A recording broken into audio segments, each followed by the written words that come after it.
Thank you. Hello, family, and welcome back to the Explore the Extraordinary podcast. My name is Betty Guadagno, and today I'm joined by Natasha Williams. And Natasha has a podcast, and we met as she was interviewing me for her podcast. And I thought, what a great way to repay the energy and have her come on the podcast for IANDS. And I know that she's got an amazing spiritual story inside of her. So I'm not going to waste any more time. I'm going to turn it right over to you, Natasha. Thanks so much for your willingness. Thank you for having me. I really appreciate it. Yeah, so my story, I haven't had a near-death experience, and I often think maybe it would be nice to have one because it would have made my journey a lot easier and quicker. But actually, it started with me when I had my daughter. She was a year and a half old. And the guy that I met, he was very abusive. And I didn't know what narcissism was those days. No one heard of it. I just knew that he was very controlling. And I decided one day that either I was going to land up dead or I would be a doormat for the rest of my life. And I realized I had to have him leave. But he moved into my house. So he left the house. And my daughter woke up in the middle of the night and she said, "Mommy, Satan by the door." Now, she was a year and a half old. She couldn't speak. She didn't have a full vocabulary. And I was just in so much shock because I didn't know that she knew such a word. And I said, "Where?" And this was like 1 o'clock in the morning. And she pointed and she said, "There's a man by the door." And of course, I didn't sleep that night because I couldn't sleep. I was scared. And I went down the next morning and I phoned her dad. And this was long before cell phones. This was in the 90s. And he said, well, he's a bit concerned because when he was practicing his demonology, he had dedicated his firstborn to the devil. Now, I didn't know him. I knew him for 3 months. I met him. We were kind of dating on and off. And then, of course, I fell pregnant. So I didn't know who I was dealing with until I had this child. And from that day, I've been in spiritual warfare because it's not something you can just share with anybody. But she'd seen it and I knew it was real. And I knew how he was behaving because he would be taking LSD or something and his whole face would change. You know, the one side of his face would drop and he would go into this anger state and he would become somebody else. And it was very scary to watch. And obviously, he'd had childhood trauma as well. But from that time, we were engaged in a spiritual battle, and it's something on another level that most people don't see and they're not even aware of. So it's not even a case of, just cutting the ties and putting up your boundaries. I was being stalked, harassed, threatened for 8 or 9 years, even after he'd moved out.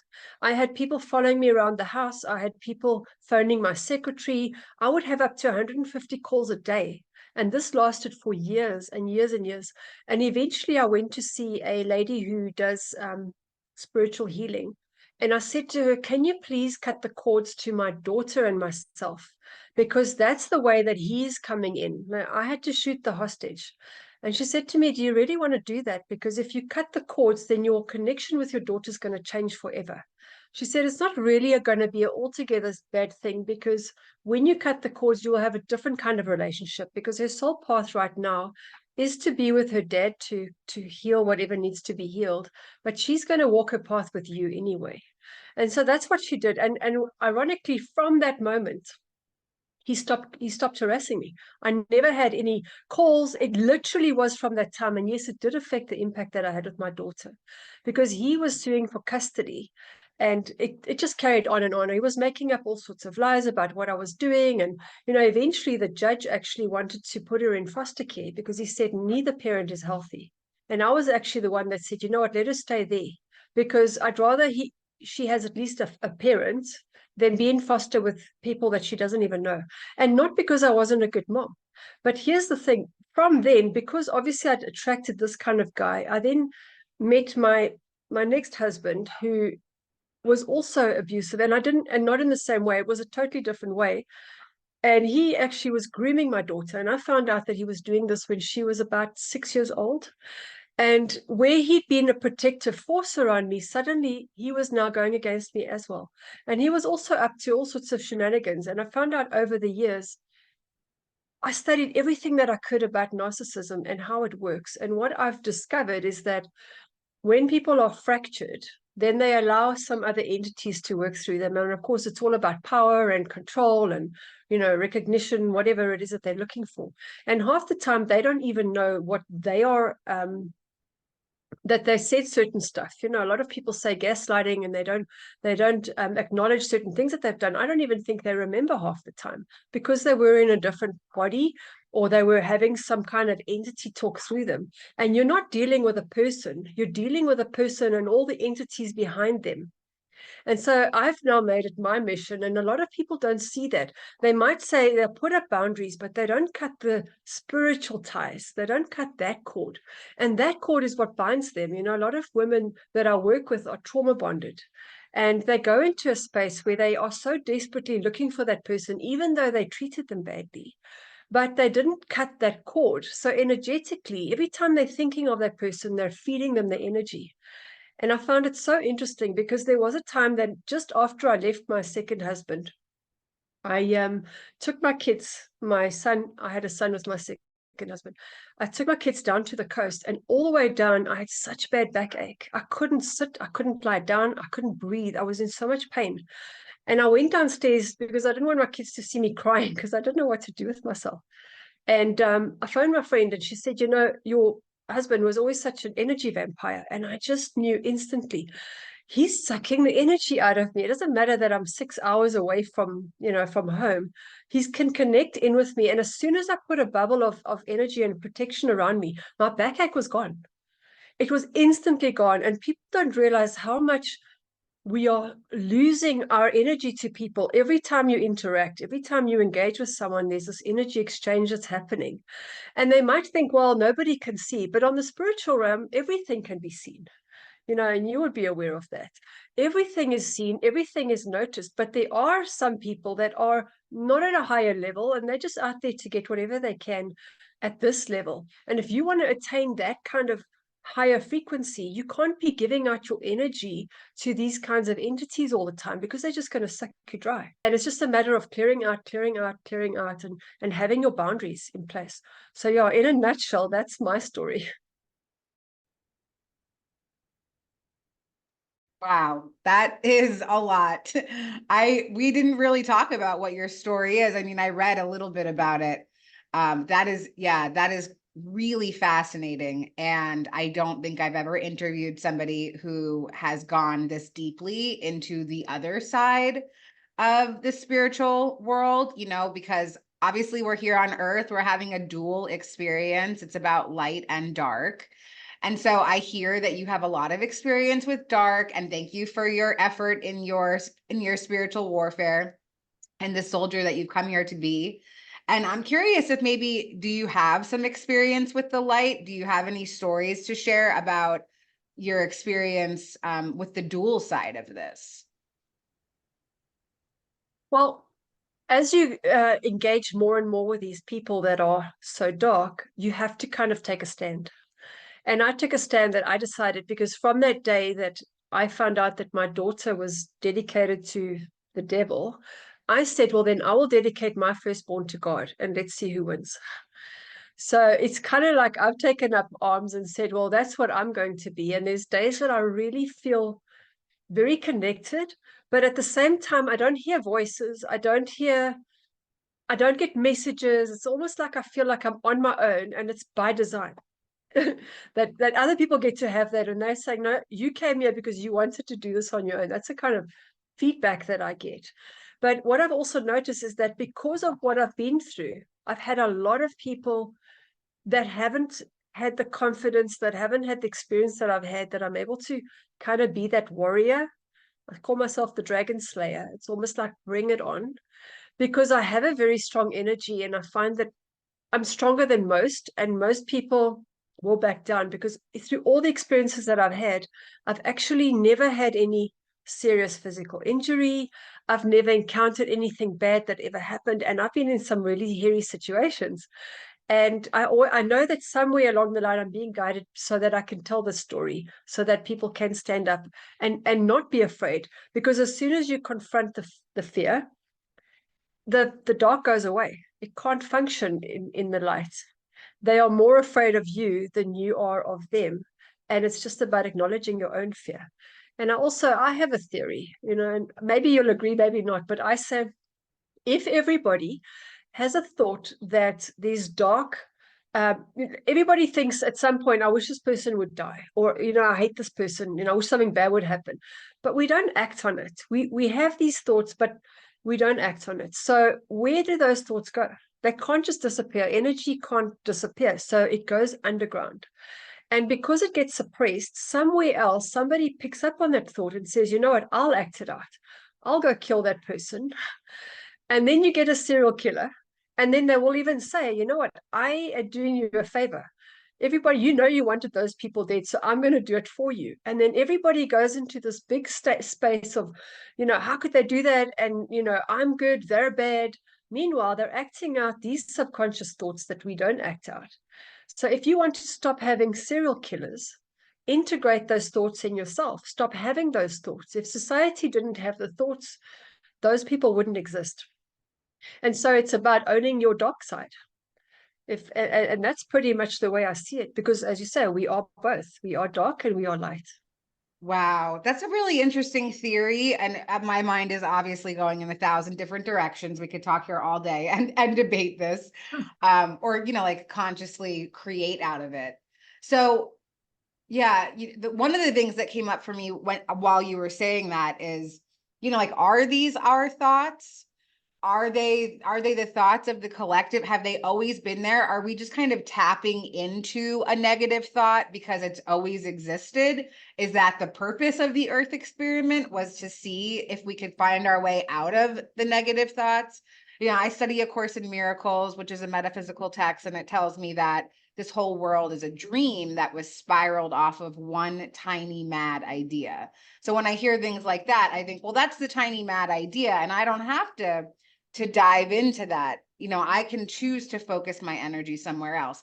I want to talk about the healing modalities that you've found. Like, you're talking about transmuting crazy, heavy, dense experiences. And I want to find out, how did you find the tools that really helped you? Who are the teachers that help you? Yeah, talk about it. Yeah, sure. Well, the main thing is that I've practiced so many. I have a degree in psychology. I've studied every modality you can get hold of. I've tried Reiki, family constellations, NLP, compassion key, and I've actually put together my own modality that I actually call the soul power system now, because I've taken the best of everything and I've really shortcut it. Because what I've discovered is that your higher self knows all the answers. Your higher self already knows that what you came here to experience. It also knows what you are. Sorry, my brain just went blank. Everything's moving. Your higher self knows the answers. So if I am going to ask a person from their conscious mind, what is the answer? They're not going to be able to tell me. But I allow people to tap into that higher self to get the answers. And that's what I use in my soul power system. So I actually find when I get people to go into a space where they are not accessing their conscious mind, and they go into a space where they're just not thinking at all, they allow the higher self to come through and give the answers and actually just join the dots. And the only way that I can do that is by asking them questions in a way that makes them not have the answer already prepared, if that makes sense. So if somebody says, I can't lose weight because I have a thyroid issue, and that's the conclusion that they've reached. They've decided they have a thyroid issue. They don't know that maybe their great grandmother was raped, and the great grandmother put on weight to protect herself, and the subconscious mind said, you know what, that's safe. I'm going to keep the weight on you so that you can keep that trauma from happening again in future generations. So now you're carrying the DNA. Going to a therapist and taking thyroid medication is not going to heal the original trauma. You're just putting a band-aid on it. So by actually accessing the soul, you're able to get those answers, which you can't get normally. Even if you were under hypnosis, you might not be able to access it. If a therapist is giving you a script and telling you, from now on, your thyroid's going to act fine, it may work and it may not work, but you still haven't healed the original trauma. So I really work with more of a higher power. And what I found works for me the best is compassion. It's very much in line with Ho'oponopono, is actually giving compassion from your higher self to that wounded part. Because all you actually people are needing is acknowledgement. If my parents treated me badly growing up, Nothing they do is going to change it. Even if they are loving towards me now, I'm not going to feel better. But I think I mentioned in the podcast last time, I actually asked you the question. If you just acknowledged, if my parents said, I'm so sorry, and I actually had a word with my mom the other day, and she said it to me, but by that time I'd already acknowledged it within myself, so I didn't need it from her. It was nice to hear, but it wasn't necessary. And I think a lot of people are stuck because they don't have closure. They want somebody else to acknowledge what they did, and that person has to do it. And what if that person never does? What if that person passed away? What if they never intend on saying it? Then you're going to be stuck in anger or resentment for the rest of your life. You've got to find a way to move on. And the thing is, you're the one carrying it, not them. They probably don't even remember what they did half the time. So for me, it's taking all those parts, because I believe we have every moment we have a new version of ourselves. So even now that I'm a new person from who I was 5 minutes ago when the call started, it's like I'm just another person. So all of those parts is like a mirror of a mirror of a mirror of a mirror. And so all of those parts need to be integrated. And that's how you change your outcome, because you can access past lives just by accessing a trigger here. You can access a past life or even a future life and change the outcome. And I know a lot of people are actually crossing timelines that way, where if I was actually able to heal myself right now, and I meet the person who did that harm to me, they might say, but I never did that. And it might be true, because I'm talking to a new person who's operating from a timeline that didn't do it in that timeline. So it starts getting a bit confusing for some people. They might say, well, now she's lost it, but that's the way I see it. Oh man, I love that outlook on it. Because you know why I like it? So, okay, as you were saying that, I'm thinking, okay, so I confront an abuser from my past, and they say, well, that never happened. And so, like you said, the term gaslighting kind of gets thrown around a lot, because there could be a million different spiritually significant meanings and outcomes to all of that. So let's say that I approach my abuser and he's like, that never happened. And I'm like, okay, but I remember it different. But it doesn't even matter if he acknowledges it, because it's about my own healing. It doesn't matter if he ever says, yeah, I did that, I'm sorry, and whatever, because that's not what it's about. This is an internal, individual spiritual journey. And I don't even know if anybody else actually exists. This could all just be made up inside my mind. And it's really, I'm the hero of this story. I'm the hero of my own journey. And it's just about me slaying the dragons, getting the boon, coming back to the ordinary world, the entirety of the hero's journey. I love that, because for me, it brings the responsibility back to me. I am responsible for my own healing. And when I put responsibility on anybody else, I'm only setting myself up with unrealistic expectations and future resentments, which cause more of this cycle of exactly what you're talking about. That's amazing. I love that. Yeah, I want to know, like, your experience is super individual. Have you been able to find people that have had similar experiences? Do you feel like you're understood in your experience? Yes, I have, but not in person. And I think it's because I did a past life regression. I actually do life between life regressions and stuff like that as well. But I came back knowing I'm a light worker. And this was many years ago, before the term even existed. So when they said, it was just confirmation for me. And there are many light workers that came here to Earth. And I think a lot of us chose lifetime after lifetime to experience being burnt at the stake, being drowned as a witch, being, whatever it is, stoned to death. And I've had many experiences where I remember those. I remember being there, and I've had the physiological response to it as well. And we are starting to actually speak out now. And there are many light workers online now that I've connected with, that I can speak to them openly like I can to you, and just say these things without anybody thinking, well, she's lost her marbles. But I know what I'm talking about, and so do they. I don't have to justify it. I'm not trying to prove anything. If you don't like what I have to say, don't watch it. But I know I'm talking to the people that know they came here with a bigger purpose. And I think we all are here for this great awakening, or the great work, whatever it is that we're here to do, because we are here to uplift humanity. And I remember, even as a very young child, knowing that I don't belong in my family. I looked at my mom and I said to her, "You're not my mother." And she said to me, "Well, I am your mother." I said, "Well, I need to see my birth certificate," but that doesn't help anyway, because I didn't recognize these people. I didn't feel like I fit in at all. I knew that people could read my mind, and I asked her, "Can people read thoughts?" She said, "No, man, what are you talking about?" But I knew that somewhere, people can do that. And I've always known that I am not my body. I would look in the mirror and know, that's interesting. Why did you choose that body? Uh, for whatever reason. And when people get upset with me, especially, like I said, we have racism in this country. If a black person looks at me as if I'm so bad because I'm white, and I think, well, why are you looking at me? You chose a black body. I chose a white body. So what? But no, not here, not where I stay.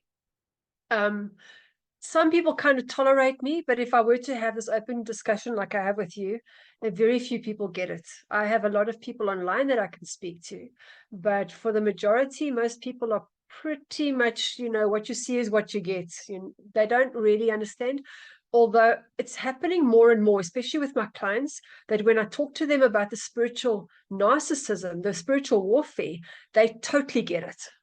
And I'm the first one that they have heard actually talks about it, that actually brings up the topic and says it, and they knew it already, but they didn't want to speak to anyone else about it because everyone just talks about what's going on in the physical. Wow, well, I think that that's amazing to be able to create space like that and to be and feel understood. And when I think about spirituality or the spiritual experience, there are so many, like, there's just so many outlets and there's so many timelines, and people are really passionate about different things. Like, we go into different sects of this, and it's not rigid. You don't have to stay in one idea. You can shift to something else. In my own spiritual journey, I have resonated with so many different things at different points in my journey. So, like, if I would have stayed on the path that I was in the beginning, I would be a much different person than I am today. And thank goodness for that spiritual principle of open-mindedness, so that I can choose to put my energy into different things. If something's no longer working for me, or if I feel like I got everything that I could out of that healing modality or that information or that teacher, I can move on to the next. And that's the really cool thing about this journey. I really love that. You talked a little bit about life between life regression, and I'm wondering if you feel comfortable talking about that a little bit, maybe explaining what the concept is, just in case somebody doesn't know what it is, and then some of the information that you received in some of your regressions. Yeah, sure. Well, life between lives is where you actually live. That's your home. So when you die, you go to your real home. And when you come back, you just take on this body suit and act out whatever it is that you came here to experience. So you're able to go back when you do a past life regression. You go to the end point where you died, and then you see where you land up. So, I mean, I know you had the experience where you go before the council and they ask you, well, how did you live your life? How did you get experience what you came here to do, or do you still have to go back, whatever that situation is. I've had quite a few, and it was interesting because the one that I did was with my ex-husband, who he's been with me in a few lifetimes. And I actually said to him, because I was reading a Sylvia Brown book, and she said that when you have a birthmark, it actually is from a way that you died in a past life. So I know that I was executed, and I have bullet marks in my neck. I've got a few other birthmarks as well from other experiences. But my ex-husband, we were together in England, and I hate England. England is like, to me, it reminds me of poverty. And I know I was 18 years old. I died in poverty. It was raining. There were rats. It was just horrible. And I was dating this guy who had money, and I was living in the poor side of town, and he was living in the rich side of town.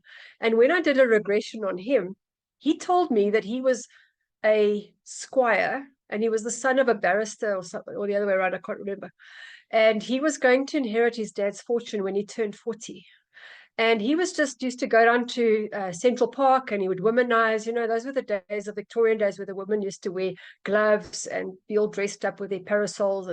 And he was womanizing. And he actually was busy writing a letter to a girl who lived on the East End, who was in poverty. And he was telling her he couldn't see her anymore because she was below his class. And then she landed up dying, and he actually went to her grave in the rain to kind of say, that he's sorry for what he did, but it was too late. She died of starvation. And then his coach was robbed, and he got stabbed with a knife in his side, and they stole his pocket watch. And it was the day before his 40th birthday. It was the day before he was about to inherit his father's estate. And he never married. He never dated anybody after that. And when I said to him after the regression, do you have any birthmarks? He showed me one exactly where he was stabbed, and it's in the shape of a diamond, of a dagger. And I said to him, I know I was that woman. And interestingly enough, in this lifetime, he is of a lower, he's colored, he's not white. In South Africa, we also have class. So he was colored and he was like beneath the class. But when we were married, he always used to feed me. It was just so interesting how this kind of played out in this lifetime, where he was now making sure I didn't die. That was Well, just one of them. that is amazing. Thank you for sharing that story. That's amazing. Yeah, I also have done, well, not only was it part of my spiritual experience, seeing the life between lives, but then I've also done some regressions as well. And I have a birthmark on my back, and it's like just a straight line. And I was stabbed in the back. I also have a birthmark inside my eye. And I guess at some point in history, people used to assassinate others by stabbing them with like a thin dagger in their eye. Yeah, that's all really fascinating. And I think that it's amazing the modalities that we find to give us some peace and some solace and to explain things. Things can't be what they are on the surface. There must be deeper meaning. So for me, and I think for you as well, being on a quest to find that deeper meaning can bring so much peace into a person's life. You're talking about experiences in your life that are really dense and super, super intense. And somehow you've managed to make your way through it and to create conscious space. So I'm wondering if you'll talk a little bit about your podcast. Yeah, sure.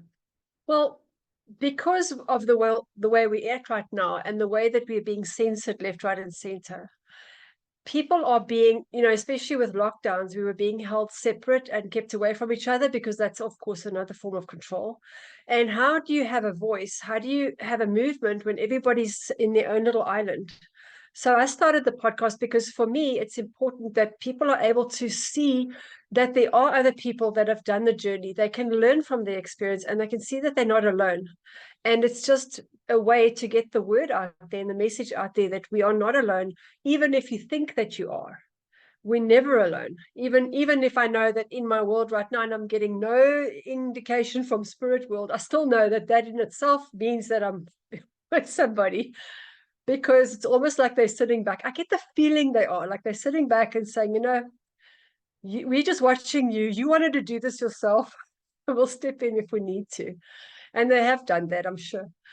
But yeah, so for me, that's what I do. And I have people that have been through toxic relationships, like your experience, near-death experiences, anything on the spiritual realm, anything that's going to help people to find tools or a person that they can speak to, or somebody that they can get insight about what's going on in their life. Because if they were to just speak to somebody next door or their parents or their family, they'd be shut down.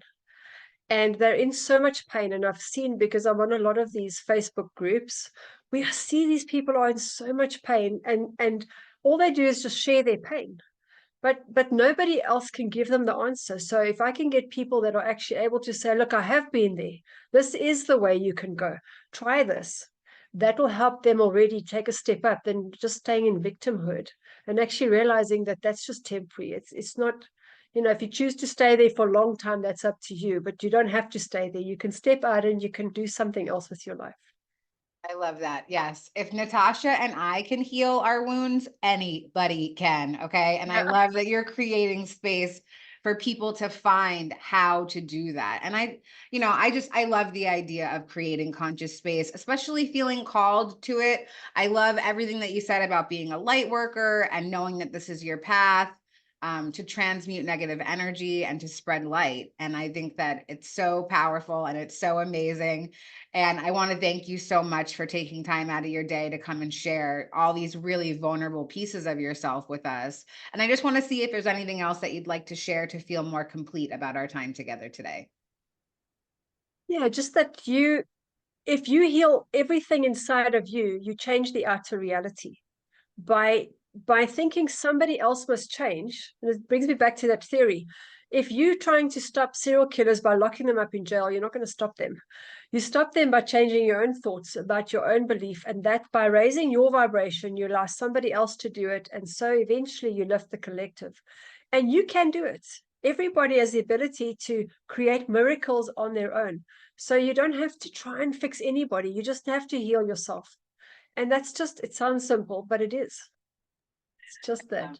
Thank you so much, Natasha. And we're going to have all your links in the liner notes of this episode. So you guys can go like and subscribe Natasha's podcast and reach out. And yeah, again, thank you so much for your service to our community here at IANDS. But thank you. Thanks for having me. See you next time.